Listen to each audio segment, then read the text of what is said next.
Hi everyone, we are working on 1B in Audacity today. If you will remember from the Class Connect, you can't just click on 1B in the left-hand navigation area of the course and start from there. All the directions for the B assignment start within the section reading. Now, 1B in particular starts at if you go to the table of contents in section 1, which is in the upper right hand corner, click on that and scroll down to lesson 3, which is manipulate waves, and then go down to add a tone. That's where assignment B will start, and that's where we'll open Audacity and then start saving our work from there. There is a point before that in lesson 2 where you practice a little bit in Audacity, so I hope that you have done that before you start this. The first thing we're going to do is click on Generate and Tone.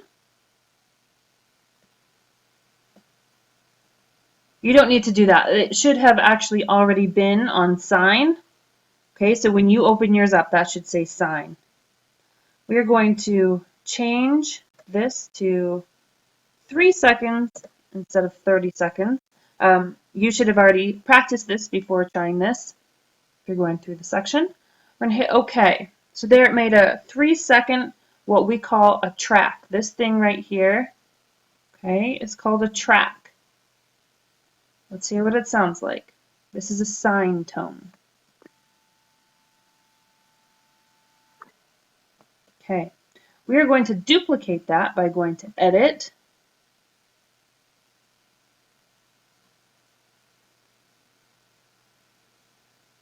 sorry, took me a second to find it. We're going to click on Duplicate or Duplicate. Now you can hit play up here. You can also play them by clicking on the space bar to play both of them. Let's hear what the two of them together sound like.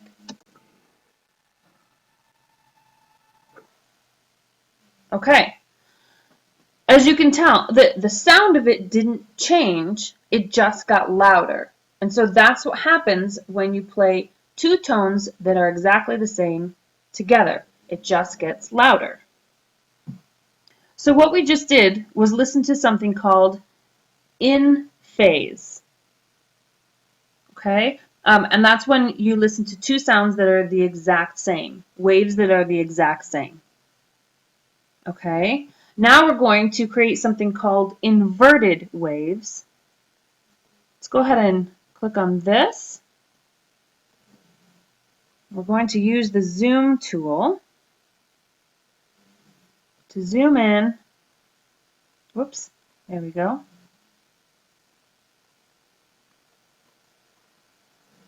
So we can see the actual wave. Now we're going to click on Effect. Like we said before, invert. Okay, and you'll see when this peak goes up, this trough goes down. Okay, when this peak goes up, this trough goes down. So it's the exact opposite. Let's hear what that sounds like.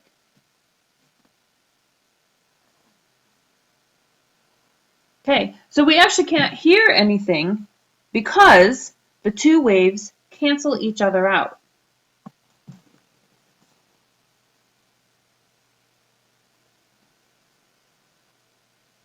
Now we're going to make partial phase angle waves.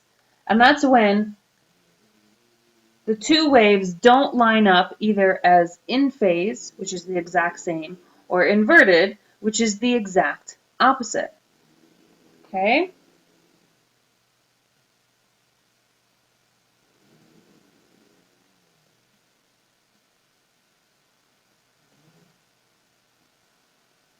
We're going to come up here and click on the time shift tool to select it.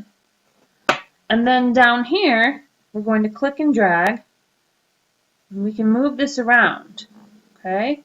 So about right here, you can see it's in phase. The waves are doing the exact same thing at the exact same time. Well, we don't want it to be here, and we don't want it to be inverted, which would be right about there. Okay, so we're going to choose somewhere in between. Let's try right there. I'm going to hit the space bar to see what this sounds like.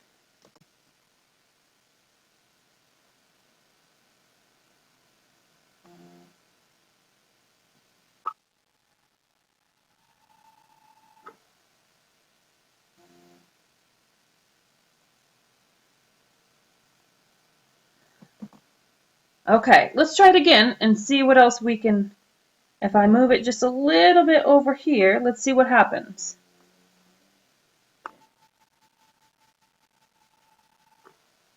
Okay, that was a little quieter.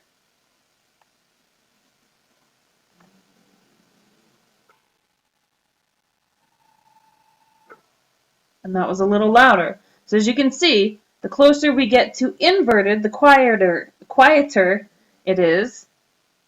The closer we get to in phase, the louder it gets. And somewhere in between those is what we call partial phase angle waves. Okay, and we are ready to save this. We're going to come up here to File, click Save Project As.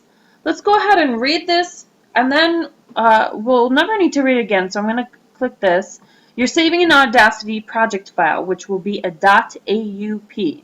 Saving a project creates a file that only Audacity can open. To save an audio file for other programs, use one of the file export commands. We're not going to worry about that right now. We're just going to be working in Audacity, so I'm going to click OK.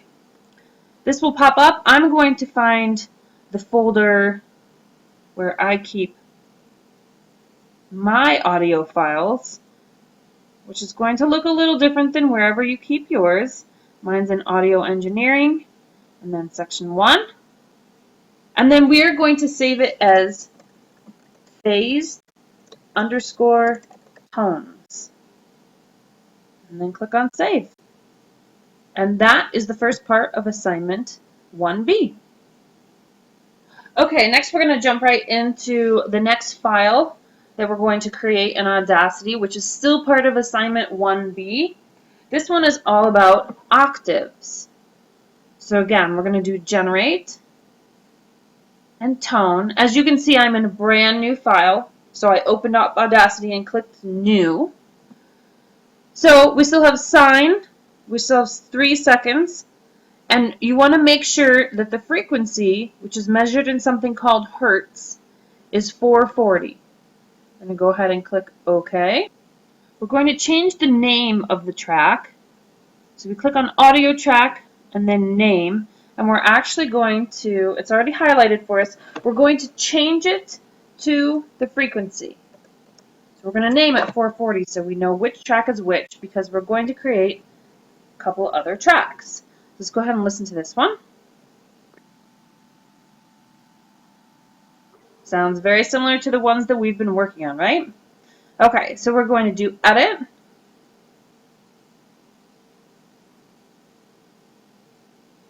Sorry, down to Select and None.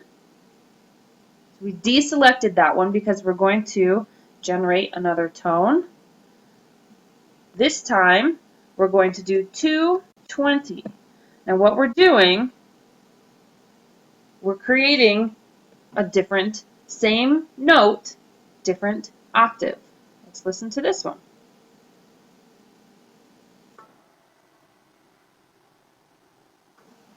Okay, I'm sorry, that one actually played both of them at the same time. So let's try this, solo, and try it again.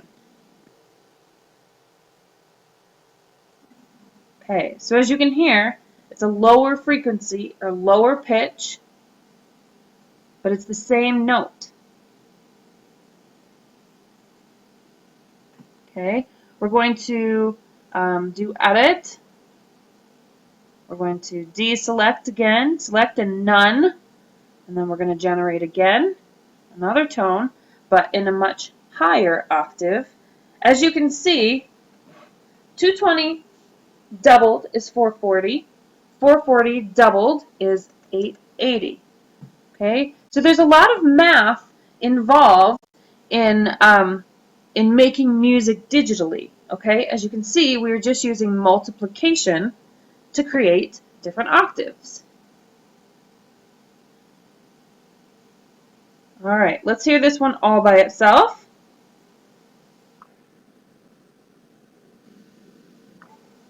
Okay, so I'm going to unclick the solo and we're going to listen to how they all sound together.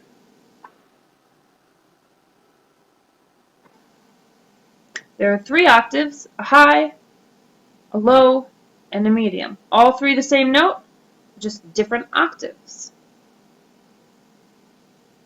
One thing that we learn in this lesson, when you're kind of reading through the section, is if you hold down the shift button, as you can see, this turns into a circular play button.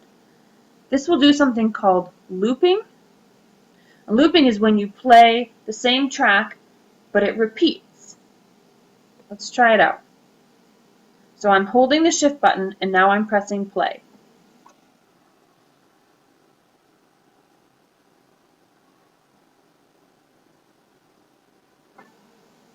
It's a little annoying with those tones, but as you can see, it was just going to continue to play over and over. Now, after I'm done pressing the shift button, it turns back to the regular play. Okay? Another thing that we learned about, I already showed you the solo button. Solo, as you know, means one or only. So let's say if I click that solo and play that, it will only play that note or that track. Okay, so let me unclick that. You can see all 3 of them are again highlighted. The mute button is when you make only one of them be quiet. Okay, and so then it'll play those other 2. Now you can experiment with this a little bit.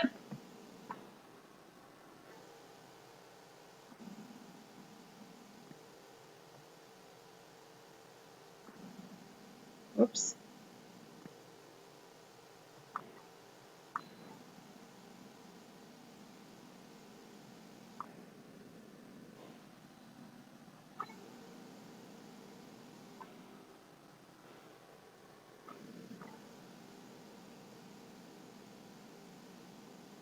Okay, this file is now complete. So we are going to want to save this as we will submit this along with the rest of assignment B. So we're going to click on File, Save Project As. In file name, you can see I'm already in section 1. You can see the last one that I saved. This one I'm just going to call Octaves. As you can see also up here, there will always, when you save an Audacity file or an Audacity project, there will always be a data folder and an AUP file. Okay? Once you have saved these, don't ever change the name of one because they won't be able to communicate with one another. Okay? So after I have typed in octaves, I'm going to save.